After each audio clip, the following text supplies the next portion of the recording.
YouTubers, Steven here. Hey, welcome to my shed again. Today, I know there's dozens of videos online on how to make a Mash Tun, but today, oops. Today, I'm going to show you how I'm making mine. So, I've already got my pipes cut. I'll actually do up a list of the materials and the lengths that I cut them at, and I'll put them under the more info. And so I've already got the pipes cut, and I'm ready to start measuring to drill all my holes and everything. So let's move the camera and I'll stop talking and I'll explain things as I go. Alrighty, so you can see I have all my pieces here, and what I did, I've got two pieces that are 15 inches long, two pieces that are 7 inches long, and this is 1/2 inch copper pipe, and I have another piece that's 3 inches long. So what I'm going to do is I'm going to mark every piece, every 1/2 inch for a hole. And what I'm going to do is I'm going to drill a hole. I haven't decided what size bit yet, because I'm kind of going on the fly, but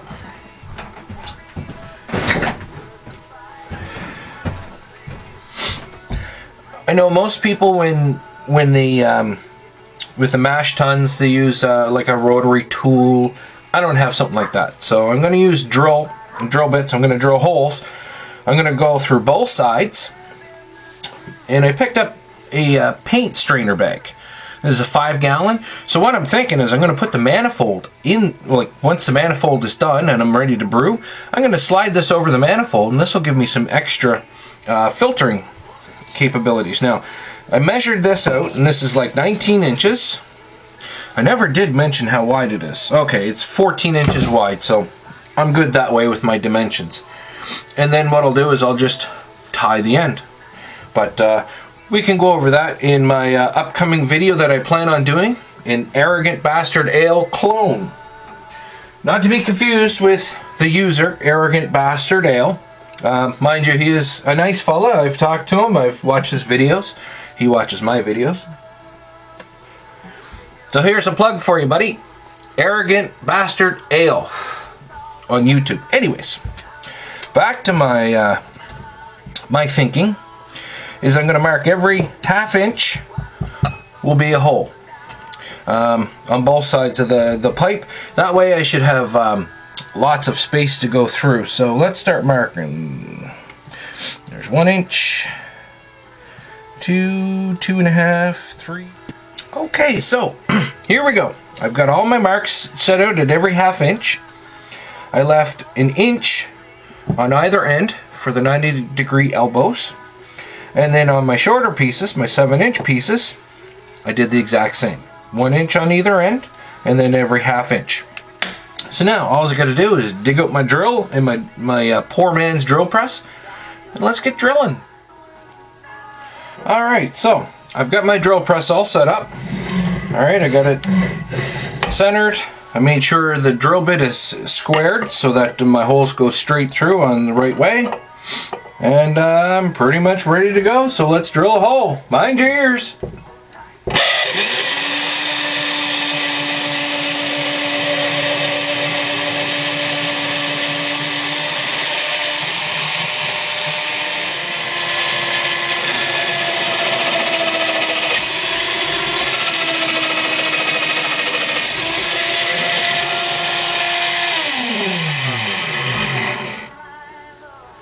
Alright, look at that. Just got to clean it up a little bit so that I can get all these sharp edges off. And I'm going with a 1/8 inch drill bit. I think those holes are sufficient. Alright, now, just to finish off the rest of them. Alrighty, here we go. We've got the manifold all set. I've got it all pieced together. Okay. So now, what I gotta do is actually take it apart. And then what we gotta do is I'm gonna solder all these joints and I'll give you a quick lesson on soldering, is going to take a little piece of sandpaper, and basically you just want to rough up the edge on the end of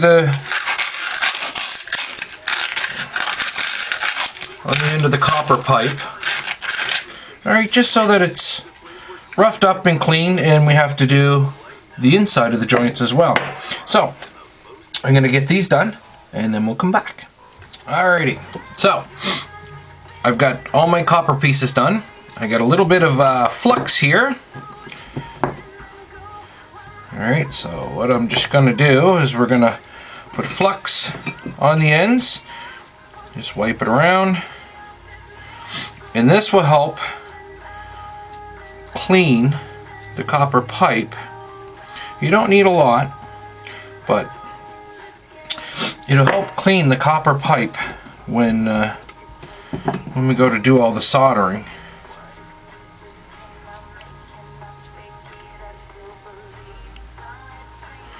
Like so.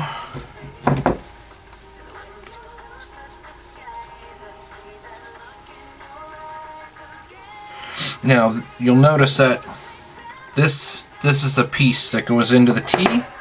I'm actually not going to solder where the ends go into the side of the T. This will just make it adjustable for me. I'll do this end here. This is the end that's going to go in the T. So we just give everything a nice little coat of flux. Then we put everything together, and then I'll show you the proper way to solder. And if you do it right, you use very little solder. And the solder that I'm using today is actually lead-free, which is very important, because you don't want lead solder going into your beer, because lead is bad for you. Alright, so all our pieces are together. So now we're just gonna fit them all in. Alrighty, we're all set to get to soldering. Okay, I've got everything lined up. I've got everything, all the joints sanded on the outside and inside. I've got all the flux, as I believe I just showed. Now we're ready to solder, so let's get this going.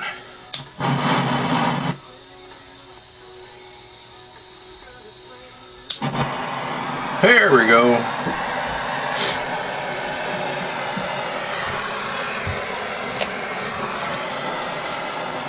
Alright, now the key is to get this nice and hot. The flux on it will clean it all up. We'll get it nice and hot, and it'll draw the solder right in. And it'll make a good seam.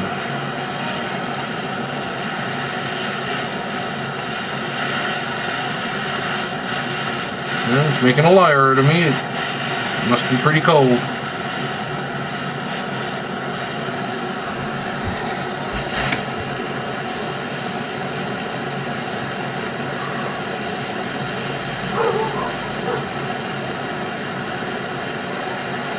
There it goes.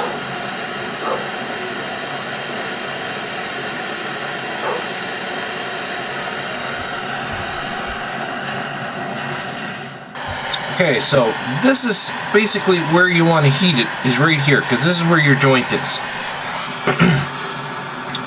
So if we put our heat here, maybe I'll just change my hands around. We're going to heat up this point here. You'll actually see, once this is hot, I'll just touch the solder, and it's not hot enough yet. Alright, once I touch the solder right here, it actually sucks it right into the joint, just like that. Watch again. Put it on here. Just want just the tip of that triangle touching where we want the solder to go. And it just sucks it in, just like that. And soldering is really just that easy. Alrighty, now we'll let this cool down. We'll give it a good wipe and cleaning, and then it'll be ready to go in the mash tun. And I thought I'd show this. There's my kerosene heater that you watched the video. It's out here running. It's a pretty chilly night, you know, right now. I think it's about -6. So this shed with all the metal in here, she's pretty chilly, and there's the kerosene heater, keeping me nice and toasty warm. We're inside my house now because this stuff, what's left, I don't have to do any soldering. So what I've got is I've got a 2-inch long, 1/2-inch nipple. Alright, it's male on both ends. And I've taken the rubber washer that went in the cooler. I suppose I should tap here where you can actually see it. And I've slid it on just past the threads. Okay, so what I'm going to do next, peel the sticker off here. Okay, now what I have a 1/2-inch copper nut, I guess if you will, with a smooth 1/2-inch backside. This way, that should slide. Alright, and as you can see, my 1/2-inch copper tubing will slide over that. It's nice and snug. It'll take a little working to get off, but so we're going to screw this on the end because this is going to be on the inside. We don't have to worry about any plumber's tape on this side, just mainly because it's not really a huge concern because it's all going to be contained, and that's on there pretty tight. So we'll slide our washer up just so it looks like that. Alright, so I have my 2-inch brass nipple here. I've already put the tape on it. Now when you do plumbing tape, alright, to tighten up the nuts or whatever goes, you know, clockwise, righty-tighty, lefty-loosey. So you want to wrap the tape this way.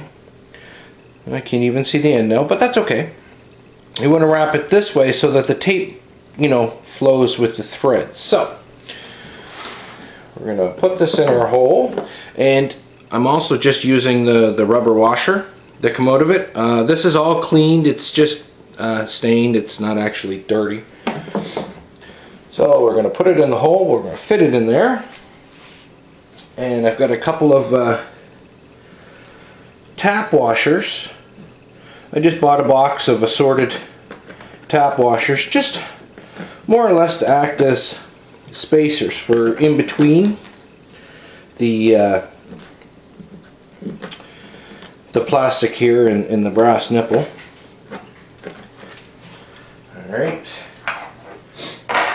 And I got 6 3/4-inch washers like this, but I had to file out the inside just a little bit with a round file. You don't have to do much. And we're just going to slide that on there. And did I say I got 6? Well, I got 6, so actually I think 5 is probably going to be enough when I tighten this down. And with the ball valve, you want to make sure you have it in the right direction. Alright, so you got to look at what way the handle turns to come out. Okay, so it's out like that. So we'll put it on.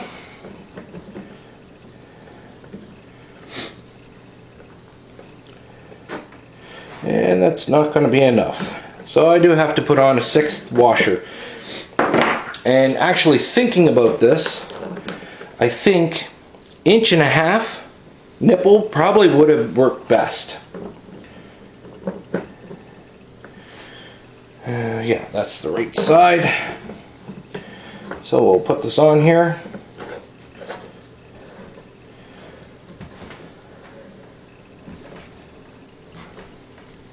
And I got some wrenches here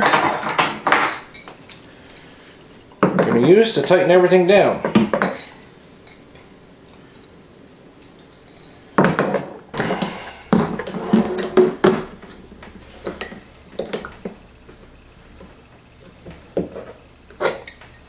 Alright, she's on there. She seems good and tight.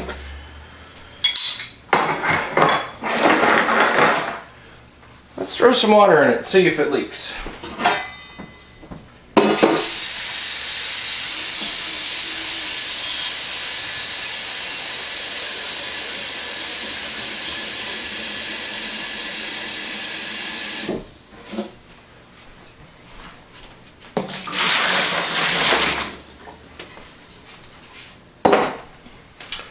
Alright, valve's closed.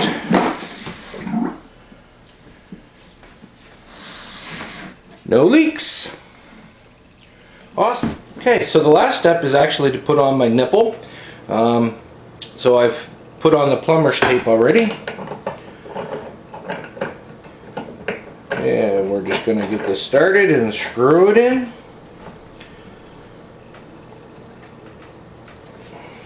Done.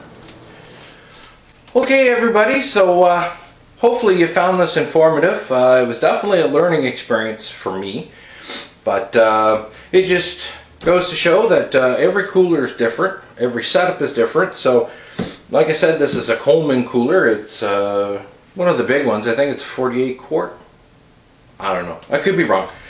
Either way, I now have my Mash Tun. I'm ready to brew my Arrogant Bastard clone. So, cheers to you guys. Thanks for subscribing to my channel. You know, I love seeing new subscribers, so if you haven't subscribed yet, please do. And cheers.